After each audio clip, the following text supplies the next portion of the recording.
Hey, Taco Tuesday fans, this is Christian Brindle. And I am Glen Shelton.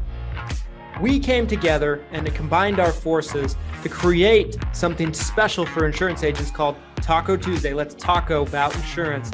My company, Christian Brindle Insurance Services, and my company, Lead Heroes, is here to bring you the latest and greatest news happening in the insurance industry today and eat some tacos while we do it. If you enjoy the content that we put out on this podcast, feel free to leave us a review or subscribe so you don't miss any future episodes. Without further ado, let's get into this episode of Taco Tuesday.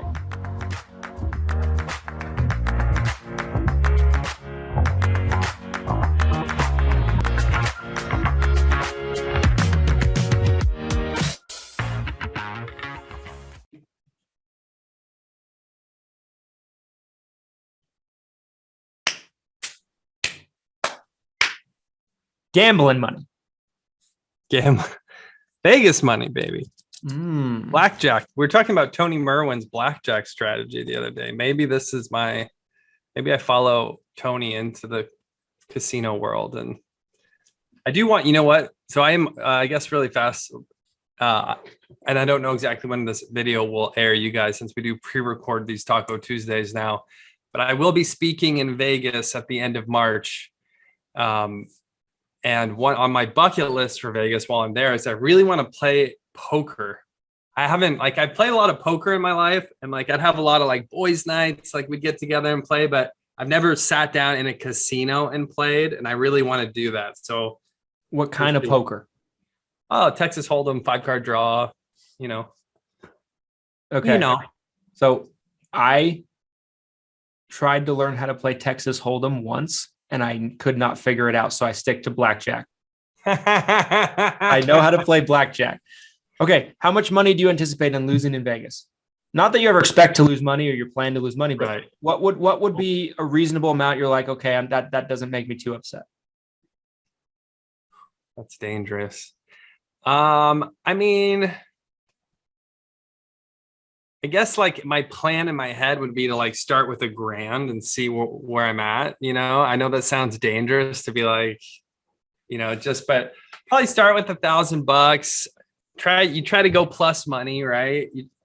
The dream world is you start with $1,000, you get a nice cushion, then you start playing with house money, right? That's best case scenario. I could probably lose $2,000 to $4,000 at the end of the trip and chalk it up as entertainment. Yeah. So you want to know how much I lost gambling when I was there? Let me tell you already. Maybe, but I don't necessarily recall. I feel like it was 1,000. So it was under 2. It was about 1,800. Okay, is what I lost. Yeah, that's about where I'd like to stay out there too. A little stop loss. It's funny because we were having dinner in Boise, Idaho for Josh Lustig's Thrive. Shout out Josh. We're sitting there at dinner and he's talking about gambling. Something came up with gambling. I don't remember why. And I was like, Josh, how much money did I lose in Vegas? And it was a week after I came back from Vegas. So I'm like, well, how much money? And everyone's like, someone said $30,000. I'm like, who do you think I am? 30 grand. Josh didn't say that, but someone else at the table said that. They're like 30,000. I'm like, okay, first of all, I wouldn't be married right now. Yeah. I would lose a lot more than 30,000 because I'd be getting divorced and splitting everything. Actually, I have a prenup, so maybe not. But this is getting wild. But yeah, I think Josh was like $500, $600. I'm like, no, dude, come on, bro. I'm like, that's baby money. Yeah. And yeah, we need to go to Vegas together sometime. That would be awesome. Do you know how to play? Have you ever played craps? So at one point in college, I had a friend who had their own mat. And so we would play at their house. It's some underground casino shit. Dude, it was the most fun I had in college. I will go on the record and say playing craps at this person's house. It was a house party / and they basically became the house, like in the game. Like they literally backed the money too. So like, and I didn't know how to play craps, and I learned how to play craps, and I played a little bit at the casino. But dude, craps is so much. I'd love to play craps with you. You got to teach me and not take advantage of me and take all my money. But it's a dice game, dude. So it's all chance. It's all chance. It's not like poker. It's not like poker where I could literally take your money. It's Daddy needs a new pair of shoes. It's funny because when we were in Vegas, I actually was winning more with slots than I was at blackjack. Blackjack's where I lost the majority of my money, if not all of the money. I actually came out in the green with slots. Did you have a system like Tony? What was your blackjack strategy? Sit there and lose a shit ton of money. And they keep bringing me drinks. That's what. There you go. No chips. There you go. So what I did was I pulled out a bunch of cash too at the casino for the trip, and I told my wife, I'm like, I don't want to spend anything on a credit card. I just want to use cash for everything. That's how I keep track of what we're spending. Right. And my wife's like, she's like, someone is going to kill us. They're going to mug us. I'm like, sweetie, everyone in this city is walking around with cash. That's so my wife said the same. When I put this on, like, again, guys, I took out this money for the promo we just did, the NCAA giveaway, the March Madness bracket giveaway. And that was the first thing my wife said too. She's like, you can't show people this. Like, people are going to come to our house. And yeah, I'm like, it's 10 grand. I'm like, you'd be willing to like commit a felony, break and enter, like potentially try to kill me for 10K. Like, I mean, if it was more, maybe, right? If it was like, if I had $1 million in cash behind me, let's go. That was quite the intro to this Taco Tuesday topic. It really was. My goodness. This went off the rails quickly and in a hurry. I love it.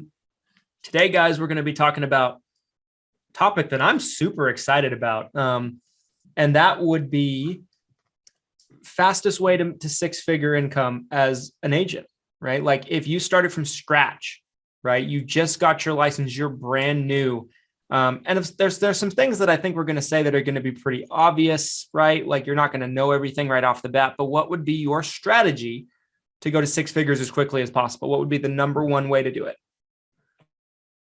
So the first thing I wanted to say about this topic is we've talked about it on the Medicare side a bunch on Taco Tuesday. Obviously the six-figure Medicare agent, right? That being the Facebook group, the six-figure Medicare Agent Summit. Like, obviously this topic's come up time and time again. How do you get to six figures? What would it look like? How long it would take?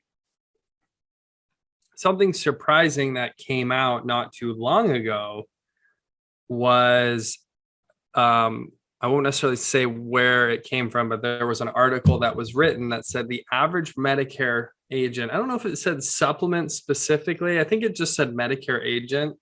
They said it takes them 5 years on average, 5, to get to six figures. And I thought that was surprisingly high, if I'm being honest. But when we talk about how the average agent writes 4 policies a year, maybe that skews the average, right? I think a full-time agent in my head, year 3, they should be crossing that threshold. But if they're part-time for a few years, and they kind of slowly build the book, maybe. I don't know. What do you think? So I think about myself as a new agent. Yeah. And when I say this, people are going to say, well, this is what Christian did. I should go do this too. I just wish I could reach through my computer screen and grab your face right here, whoever's watching this that's thinking that, and go, and just shake you and just say, oh, let's do it. I'm going to tell you how I started. I'm going to tell you why I wouldn't do that again if I had to start it over, knowing what I know today. So I started in the business cold calling. We've talked about this a lot on this show. Christian Brindle started first year, halfway through the year, maybe around June. First year I made about 25 grand, something like that. Year 2, about 75. Year 3, 6 figures, right? So right around 3 for me, but cold calling the whole time. Now, if I knew what I knew today, I think I could do it. Maybe not year 1, because I don't know many Medicare agents that make 6 figures in their first year. I think that's a very short list. Like, yeah, that's hard. I mean, but at least I think I could have done it in year 2. Knowing what I know today. So, and I think there's a couple of things that the cold calling did for me that was good. And what it did for me that was good was it helped me cut my teeth, and it helped me gain a lot of experience, and it helped me get over my jitters of going on appointments and doing presentations and talking to prospects. And, it really was kind of the mentality of like, throw you to the fire and, build trial by fire, sink or swim, baby, sink or swim. That was my motto when I got into biz. Sink or swim. And I think that's good. Yeah. I think that's good for agents. But if I knew what I knew today, now this is tricky for me because anybody that's watching this that's brand new is not going to know what I know today. So I'm like, how realistic is that? But if I was starting from scratch, let's say I knew what I knew today, I would probably still, let's say I'm experienced and I know what I'm doing and I don't need to cut my teeth, right? That's where I'm going to tackle this from.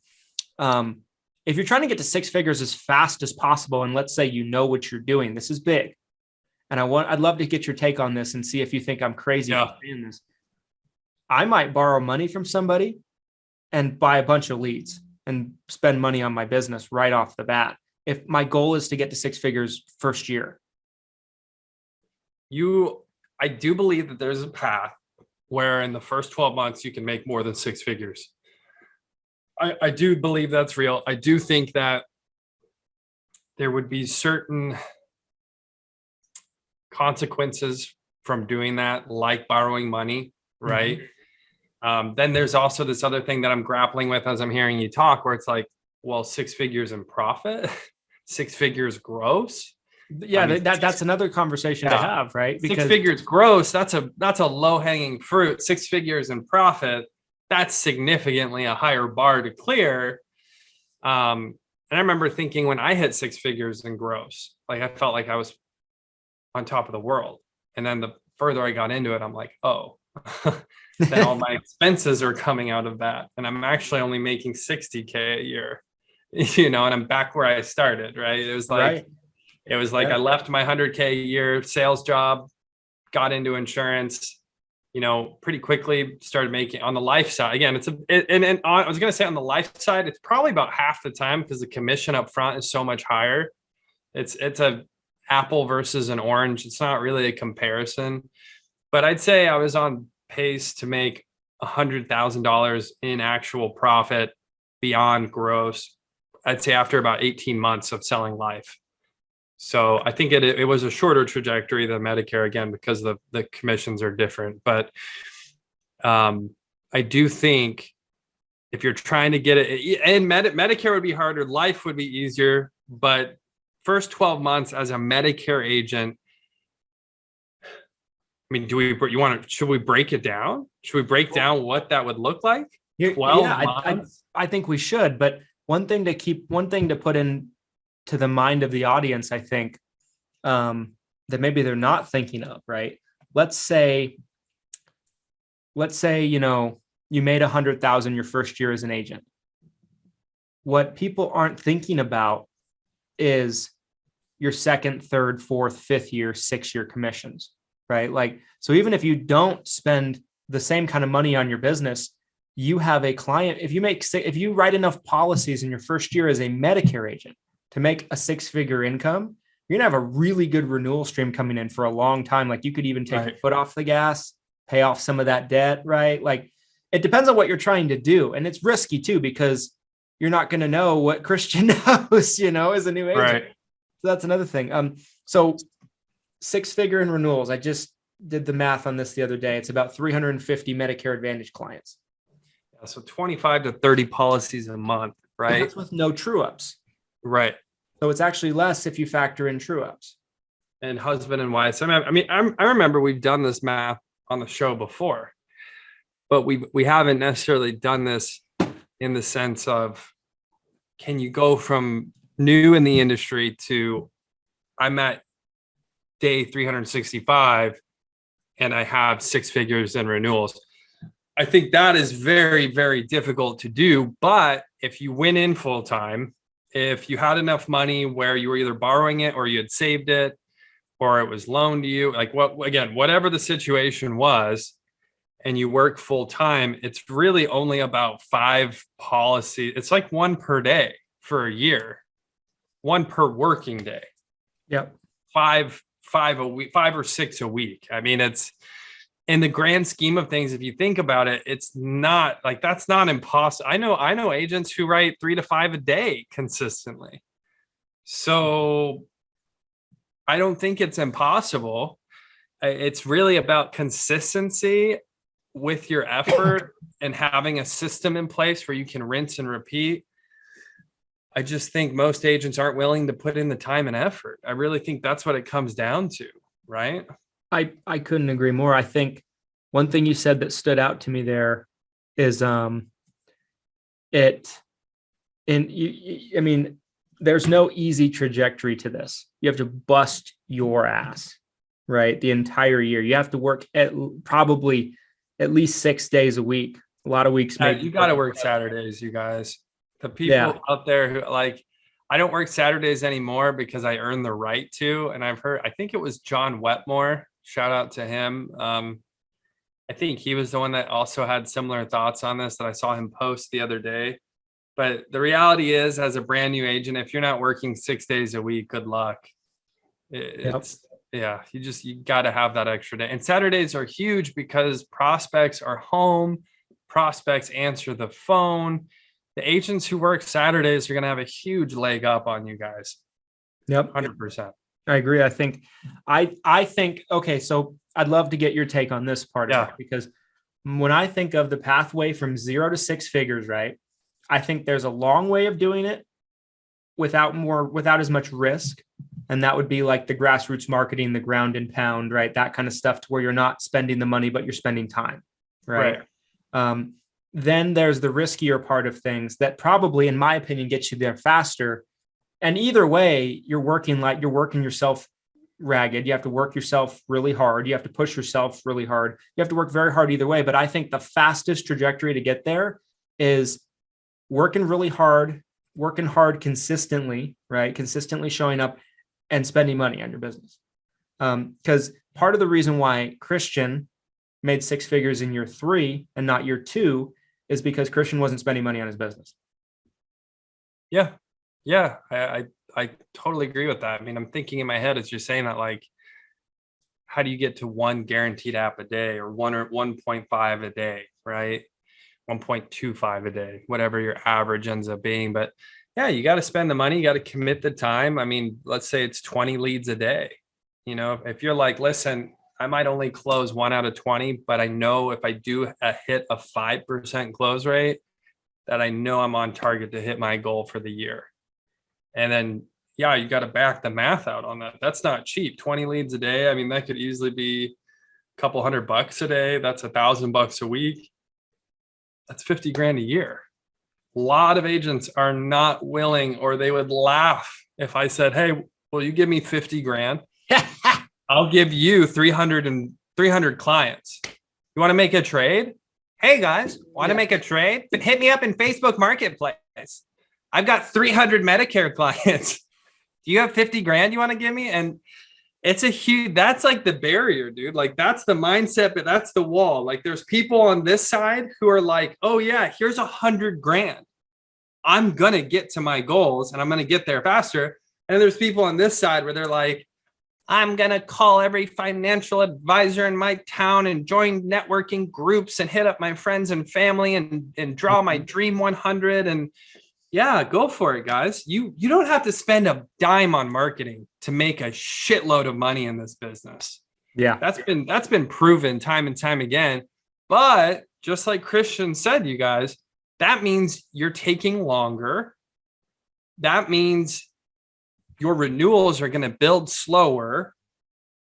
most agents who are established wish they had spent more money. I hear that all the time. I wish I had spent more money early on marketing, on leads, on getting clients, on staff, on yada, yada, yada. I mean, you got to be careful. You don't want to misspend or be frivolous, but my second year as an agent, I took a month off practically to go to Malaysia. I've talked about this before. Yeah. And it was fun. It was a great experience for me, but it was 5 to 10 grand somewhere in there for me to do it. 5 to 10 grand probably could have doubled my income that year. You know what I mean? And taking a month off of doing 0 sales, right? Like if I understood the concept of spending money on my business back then, like I do today, I can only imagine where I would be today. Right. So like, that's my biggest regret as an agent in my early career is not being willing to spend the money. I feel that 100%. Even though I was willing to spend the money, it was still always like this. I was one of the agents, and I'll just be totally honest. I was one of the agents, and this is like an epidemic in the industry, in my opinion. I was one of the agents who would do something, I would kill it, and then I would stop. I was really inconsistent with paying for my marketing. I would be willing to spend the money, and then I would spend the money, get the leads, run the leads, get the profit. But then I might take like a week off before I would buy new leads. And I'd always make the excuse like, I'm going to just work my old leads. But the reality is, if you're not consistently getting that flow of new leads, even on days or weeks when you don't need them, you're going to fall behind. You're not going to be consistent. You're not going to get the 1 to 1.5 a day to get you to 6 figures like we just talked about. So I'll admit it. I was one of those agents. And I was too, like even after year 3, when I maybe started to spend money on business. So back then I would buy leads from NetQuote, year 4, and they were cheap leads, guys. They were like $5 to $8 a lead, and they were shared with probably 30, 40 agents. They told you 5 or 6 agents, but they're liars. They were liars. I don't think they're around. Liars. And it doesn't matter, right? Like if you're the first agent to call, you had a great chance. Like if you're the first person to call, you had a great chance. But those were cheap leads. And I had a hard time talking myself, and I was making 100 grand a year. I had a hard time talking myself into spending money on those. It's just spending money on my business was it was fear is what it is. And I know that's what you guys are experiencing right now. A lot of you watching this that maybe might find yourself in your second year, first year, third year, whatever the case might be. You're scared. I understand. I was scared to spend money. I'm sure Glen was scared to spend money. Terrified. It's everybody goes through it. I promise you that everybody goes through it. But if you can just kind of get out of your own way, this feels like group therapy all of a sudden. Hi, my name. I was scared to spend money on marketing. Yeah, I was scared to spend money on marketing anonymous. Entrepreneurs in training anonymous. But no, I think it's very true though, guys. Like I think what really held me back at the beginning from taking the next jump was exactly that, right? And I think it's almost like the battle with the guy in the mirror. Be like, listen, you know what you need to do after a certain point. You need to spend money. You need to invest money into your business once you get the concept. But it's a scary thing to do. Like there's things I do today that are scary that I spend money on. Like the summit's a scary thing. But look, like from a business point of view, let's talk about Amazon as an example. They spent every penny of revenue that they generated. At their balance sheet at the end of the year was negative. They spent more money than revenue they generated. And even when they got to the point where they were generating billions of dollars, they kept doing it. Why? Why would $1 billion company be reporting a 0 balance or a negative balance? Why would they do that? To generate clients? Mm-hmm. to scale the business, to avoid paying a higher amount in taxes, right? There's probably some tax strategy behind it. I mean, there's a million reasons why that concept can be super powerful for you as a business owner. And I'm not trying to speak to your specific situation. Maybe you need to do things a little differently based on where you're at. But overall, spending money to make money is tried and true. It's tried and true. It's so funny you bring that up because it's so spot on for one. But number two, I watched an interview earlier in the week. It was this past weekend, actually, that Grant Cardone did with Lewis Howes. And they were talking about this exact topic for like an hour and a half. And it was talking about what Grant did. For those of you who don't know Grant Cardone, right? Social media, huge social media following, right? Sales trainer, real estate investor, all the stuff that he does, right? He was talking about how from age 25 in business to 51, he was afraid to spend money on his business. And he probably had a net worth of $5 to $6 million.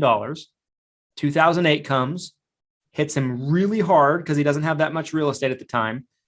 And it's looking like their business is going to collapse. They called in, dude. I know this. I'm not even a Grant Cardone fan, really. I'm not a huge fan. I might get canceled for saying that in our audience.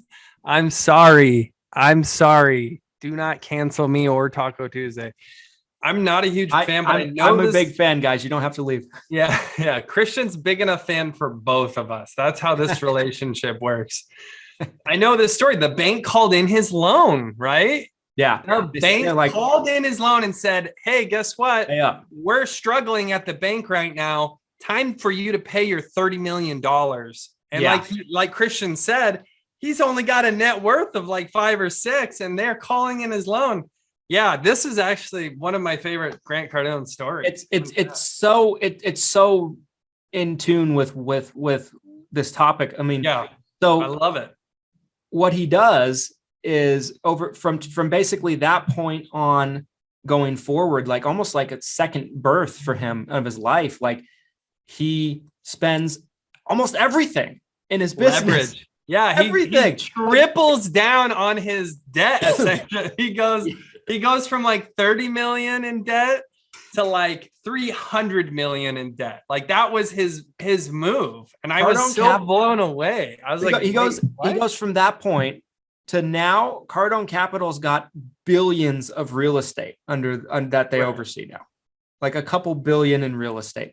And he was talking about how at the end of the year, every year in December, whatever positive revenue they have in the companies, he finds ways to dump it into something, a new plane, more real estate, marketing. I mean, he's like, it's time to unload. It's time to unload at the end of the year. It's like a yearly tradition. He said he's been doing it for over 10 years. 100%. And so you look at where that got him from age 25 to 51. And then look, I think he's like 62 now, 63. From age 51 to 62 or 63, he has this like whole second birth in his career. And now he's ridiculous in terms of how big he is these days. He's on Undercover Billionaire, so it takes a level of courage, I think, to spend money on your business. And trust me, most people are not going to just empty themselves out and have no cash reserves. Like one thing he's talking about in his interview is he's like, it's dumb to have a life savings. He's like, you should be investing your money into your business or into real estate or in some other investment, because you put your money in the bank, it's going down in value every single day. You're essentially losing money by keeping it in the bank. You have no interest. Inflation's at 7% right now. So if you're not getting essentially, I know, we could get into the technicalities, but essentially, if you're earning less than 7% interest on your money, you're literally losing money. Mm-hmm. If your money is sitting like this, or it's sitting in your checking account, it's losing money. Like it's a wild concept to think about, but and that's why I love spending money on my business, because I know the chances of my ROI being less than 7% come on, everyone knows their profit margins. And if you don't, you should. And your profit margin should hopefully be above 7 or 10%, right? In whatever it is you're doing. And so it should be very easy to spend that money and get it back. You have to have faith in that process, though. You have to be willing to part with the money, spend it, and know that it's going to come back. And that there will be ebb and flow with your cash flow. It'll come up and down. You'll have more cash than you won't at other times. But yeah, I feel like that's kind of a superpower as an entrepreneur, is to be at the point where you could drop 20 or 30 grand on expenses and you really don't even think about it, because the average person spending that much money or more is like really difficult, right? Yeah.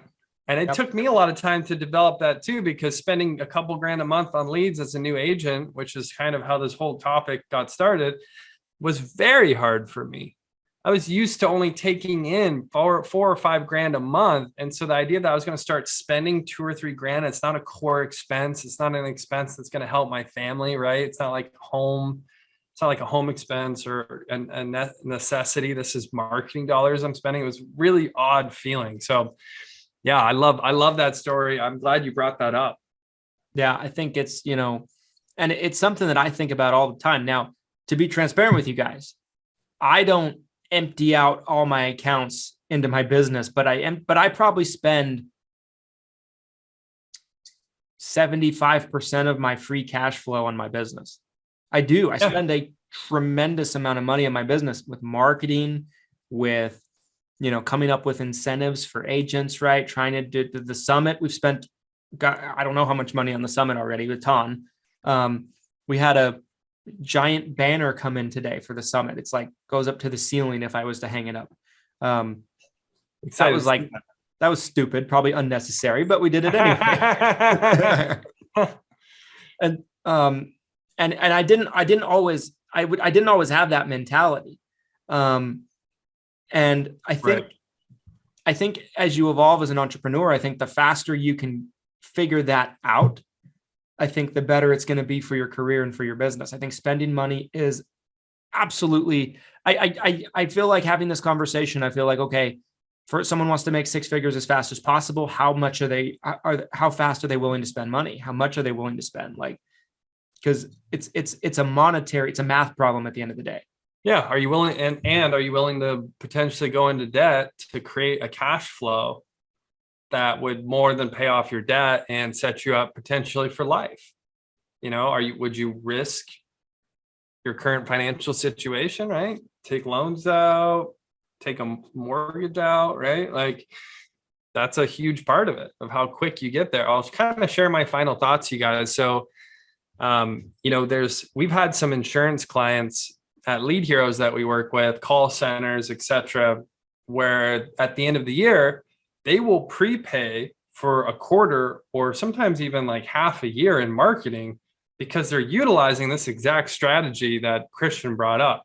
They are trying to zero out or minimize their cash, but they're also investing in their business, right? They're investing in marketing, and they're trying to grow quick, right? That's exactly the strategy. They want to be able to grow quickly.